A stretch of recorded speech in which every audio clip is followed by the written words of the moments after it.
राधे राधे। जय श्री कृष्णा। एक बार की बात है, शयनकाल का समय था। किशोरी जू नृत्य सीखकर अपने महल को जा रही थी। कहीं श्याम सुंदर से, कन्हैया अब मैं जाऊं? तो वे बोले, हाँ हाँ जाइए। तभी मन में सोच रहे थे, अरे नृत्य तो सीख लेती हैं, ये नहीं कि कुछ दे के जाएं। आती हैं, नृत्य सीख लेती हैं और कुछ देवे के जाना नहीं। अब जब कन्हैया देते हैं तो कुछ लेते भी हैं। तो ठाकुर जी श्री जी को संकेत देते हुए कहे वो कहे, आपने नृत्य तो सीख लिया? तो किशोरी जी बोली, हाँ सीख लिया, बहुत बहुत ही आनंद आया। कन्हैया, सबको आपसे ही नृत्य सीखना चाहिए। आप सबसे अच्छा नृत्य सिखाते हैं। तो कृष्ण बोले, हाँ सिखाते तो हैं अच्छा।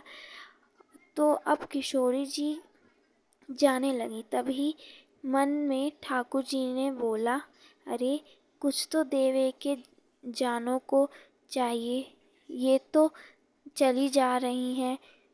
तो वो बोले, कोई ना, मैं भी कृष्ण हूँ, कोई देगा नहीं तो हम चुरा के ले लेंगे।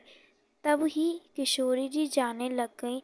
तब श्याम जी पीछे से गए, किशोरी जी के गले में गलवैया डाल के कहे, चलिए श्यामा जू, आपको नेक दूरी तक मैं छोड़ आऊँ। तो कन्हैया बोले, ये कुंज है, कैसो कुंज है, ये यमुनों को फूल कैसो है, ये मार्ग कैसो है, ये भौरों कैसो उड़ रहा है, कैसो जा रहा है, ये तितलियाँ कैसे उड़ रही हैं। तब किशोरी जी बोली, अरे कन्हैया, ये सब तो हमने पहले भी देखा है, इसमें क्या खास बात है? अरे नेक दृष्टि से देखो, ये सब साधारण नहीं है। ये जो भौरे उड़ रहे हैं, ये ने बहुत तपस्या की है कि हम दोनों साथ देखें वाकई। मतलब कि श्री कृष्ण कह रहे हैं, इसने बहुत ही तपस्या की है हम दोनों को साथ देखने के लिए। ये जो यमुना जी को पुष्प बह कर जा रहा है, ये हमारे सम्मान में जा रहा है। तो कन्हैया ऐसी मन घड़ंत कहानियाँ बनाने लग गए। किशोरी जी बोली, कन्हैया मैं जाऊँ?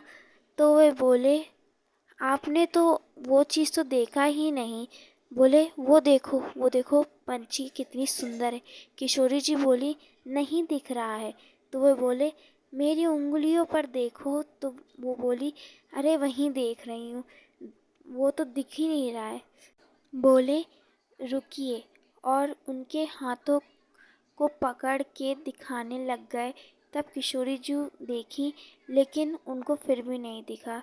तभी श्याम सुंदर ने बड़ी चालाकी से दूसरे हाथ से उनकी उंगली से अंगूठी चुरा ली। श्री जी, आप तो देख ही नहीं पाए, उड़ गया होगा, इसलिए देख नहीं पाई। अब किशोरी जी चली गईं। तब श्याम सुंदर कहे, अब हमें चैन पड़ो है, ऐसे ही थोड़ो तो कुछ भी सिखा देंगे। श्यामा जू आपने महल में पहुंच गई हैं। तो देखा कि सारी सहचरियाँ सखियाँ द्वार पे खड़ी थी। तो जैसे किशोरी जी वहाँ पहुँची, वैसे ही सारी सखियाँ उनको बैठाई, आरती उतारने लग गई, बैलैया लेने लग गई, नज़र लेने लग गई, इत्र लगाने लग गई, फूलों का बौछार वर्षा करने लग गई, हाथ पैर दबाने लगी, कंधा दबाई, चरणों की सेवा करने लग गई। ऐसे सब कुछ होने लगा। किशोरी जी बोली, आज हम बहुत ही थक गए हैं, अब हम विश्राम करने जा रहे हैं। तो सखियाँ बोली, अभी कहाँ, अभी तो श्रृंगार देखना देखना मतलब कि गिनती कितने श्रृंगार है कितने नहीं, करना तो बाकी है। तो किशोरी जी बोली, इस सब की क्या ज़रूरत है? तुम सब को श्याम सुंदर पे कितना भ्रम है। देखा उन्होंने आज कितना सुंदर मनोरम नृत्य सिखाया है, लेकिन तुम सबन तो मानती ही नहीं हो। तब सखी बोली, ठीक है ठीक है, क्या हम अपने संतुष्टि के लिए नहीं कर सकते, हमको देखने दो। तो जो ललिता जी थी आई, कहीं अच्छा ऊपर की लटकन चूड़ामणि वो भी विराजी है, कुंडल की कितनी मोती कितने हीरे, उन सबको सबन गिनने लग गई। सब लोग गिनती रहो, ऐसा कहीं गले को हार, 9 हार, नाक की नथ, हाथ की चूड़ियाँ, दोनों हाथ के कड़े और इत्यादि वो सब गिनने लगी। अब बाजूबंद की बारी आई, पैर के पायल, करधनी, सखियों ने सब गिनने लग गईं।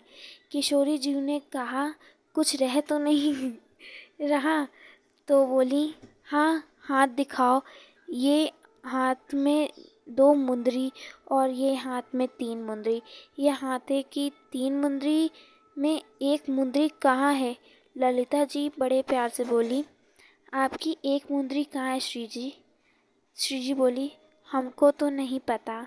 तब ललिता जी बोली, मुझे पता है, वो माखन चोर मरकट बंधु ऐसा काम कर सकता है। वो ऐसे ही थोड़े तो किसी को नृत्य सिखा देगा, कुछ ना कुछ तो उसे चाहिए ही। किशोरी जी कह रही हैं, नृत्य करने में कहीं गिर गई होगी ललिता। किशोरी जी बोली, काहे को श्याम सुंदर पे शक कर रही हो? बोली, नहीं नहीं, वाई ने कियो ये काम है, और हम आपसे पहले ही मना कर रहे थे कि वाको पास मत जाओ, वाको स्वभाव अच्छो ना है, वाके मन में चोर बैठो है। अरे चोर चोरी ना करेगा तो का करेगा? किशोरी जी बोली, अरे वो ऐसे नहीं है, अब आप शांत रहो, अब हम अपनी क्रिया करेंगे। किशोरी जी बोली, जैसी आपकी मर्जी। किशोरी जी शयन में चली गई। अब दूसरे सवेरे ललिता और विशाखा जी ने किशोरी जी को प्रणाम किया और कहा, अब हम आपकी मुंदरी लेके आते हैं उस चोर से। श्री जी बोले, ठीक है। ललिता जी जैसे नंद भवन पहुंची, देखी कि ठाकुर जी अपनी गैयाओं को लेकर नंद भवन से निकल रहे थे। सामने ही विशाखा जी आते दिख गई। ठाकुर जी अपनी नज़रों को बचाकर निकलने लग गए। विशाखा सीधे बोली, दे दो। ठाकुर जी बोले, मुँह पे ना आए। विशाखा बोली, कहाँ ना आए? जो तुम मांग रही हो। तो अब विशाखा जी बोली, देखो कन्हैया, सीधे सीधे मान जाओ, जो है वो दे दो।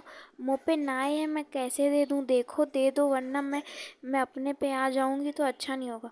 बोले, तू अपने पे आवेगी तो मैं का बैठा रहूँगा? मैं तो कछु करूँगा ही नहीं। तू आके तो दिखा मेरे समीप। खूब देर तक ऐसी नोक झोंक चलती रही। अब कहीं पेट में का बांधो है तेरे, या पेट में न मेरे सारी ब्रह्मांड बदो है? अभी खोल देऊँ तो प्रलय आ जाए। बोले, विशाखा जी बोली, खोल दूँ? तो बोले, खोल दूँ? क्यों खोलूँ? तू है कौन? तेरे बोलने पे मैं काय को खोलूँ? तो बोले, ऐसा विशाखा जी को वो बोले, हाँ तो हम किशोरी जी के सहचरी हैं। बोले, हमारी पेट क्यों खोल रही हो? जाके श्री जी के पेट खोलो। वो बोली, तुम्हारी पेट में हमारी श्री जी की मुंदरी है। अंत में ठाकुर जी बोले, किशोरी जी के पास चले, वही न्याय कर सकती हैं। श्याम सुंदर लिए विशाखा को श्री जी के पास, श्री किशोरी जी के पास पहुँचे। श्री किशोरी जी बैठी हुई थी। जैसे उन्होंने श्याम सुंदर को देखा, बोली, उनके मन में, श्री जी के मन में बहुत ही प्रसन्नता हो गई। बोले, अरे कन्हैया, आप पधारो। बोले किशोरी जी, आपको प्रणाम, लेकिन आज मेरे साथ बहुत ही बुरा हुआ है। आज मेरे पर बेमतलब का कलंक लगाया गया है कि मैंने आपकी ये विशाखा को ने मुँह पर चोरी को इल्ज़ाम लगायो है। ठीक मोरे गांव की गोपी मों को चोर कहें, मेरी अपनी है। सब वो मेरो दर्शन करने के काजे अपने घर में ऐसी जगह माखन धरें कि मुँह को चोरी करे जाओ को पड़े। मैं तो उनकी सुख देने के काजे चोरी करूं, लेकिन ये विशाखा मुँह को चोर कहवे, वो भी नंदगांव के बीच बाजार में खड़े होकर आके कह रही है कि मुँह को दे दो। मैं बोलो मुँह पे नाय है, बोली या फेट धरी है या को खोलो या में मुंदरी धरी है, ऐसा वैसा और बातन बना रही है। आज मुँह को बहुत कष्ट भयो है। देखो आपने नृत्य सीख लियो, मैंने कछु लेने देनों की बात भी ना करी। ललिता विशाखा बोली, तुम लोगे भी का? हमारी किशोरी जी की कृपा है। श्याम सुंदर बोले, नहीं या तो कहने की बात है। एक बात कह रहा हूँ, जब कोई आदमी कहूँ सिखावे तो कुछ कछु लेने देनों की बात करे, एकदम मुफ्त होई तो कोई सिखावेगा। इनको मुफ्त में मैंने नृत्य सिखायो। ललिता विशाखा जी साथ में बोली, इनको मुफ्त में नाय दिए हो, तुमने मुंदरी चुराई है। किशोरी जी की बोली, अब ठीक है ललिता, अब छोड़ भी दो। बोली श्याम जी से, आपसे बहुत श्रम भयो है, क्षमा मांगती हूँ। वो श्याम जी बोले, नाय करिए, यह आपकी सब सखियन मुँह पे चोरी को इल्ज़ाम लगाएं। मैंने कछु चोरी नाई कियो, तुम न्याय करके बताओ कि मैं चोर हूँ कि नहीं। हमारी लाडली जू ने यह लो पहलो ही न्याय करके बता दियो। श्याम सुंदर से अब और श्रम मत कराओ। श्याम सुंदर को यहाँ से जान दो, और अगर मुदरी खो गई तो नहीं आ जाएगी। ललिता विशाखा बोली, नाय नाय, मुदरी तो इन्हीं के पास है किशोरी जू, और इनते ही लई जाएंगे किशोरी जू। बस इनसे काम करवाई दो। बोली का कहीं इनकी फेट खुलवाई दो, और बस इतना ही चाहिए, इनकी फेट खुलवाए दो। किशोरी जू बोली, खोल दीजिए श्याम सुंदर। जहाँ पर मुंदरी थी वहाँ पे ठाकुर जी ने अपना हाथ पकड़ के मुंदरी को रखा और वहाँ से फेट खोल दी। ठाकुर जी बोले, कहाँ है मुंदरी, कछु मिलो? इन्ने में विशाखा जी बोली, मैं नीचे से फेट पकड़ी हूँ, आप ऊपर से फेट छोड़िए। कन्हैया बोले, नाय नाय, ओको मैं ना छोड़ सकूं, क्योंकि एमे बछड़ बछड़ी हैं भरे पड़े हैं, ब्रह्मांड मेरे हाथों में है, छोड़ दूँ तो न्यूतल प्रलय आ जाए। इतने में ही जो हमारी विशाखा जी हैं उन्होंने नीचे से फेट खींच ली और श्याम सुंदर के हाथों से अंगूठी नीचे आ गई, धरा पे गिर गई। विशाखा जी ने मुंदरी को मुस्की मारकर उठाया। कौन कह रहे थे कि मैं चोर नहीं हूँ, मैं चोरी ना करे हूँ? वो ना, ये तो चोरी है, पहले से ही समझ गई थी। ये जान गई थी किशोरी जब निकस के वास्ते जाए तो ये चोर चोरी ना करे, एक एक चीज़ को लेखा जोखा रखूं हमें। कहते आइए मुदरी।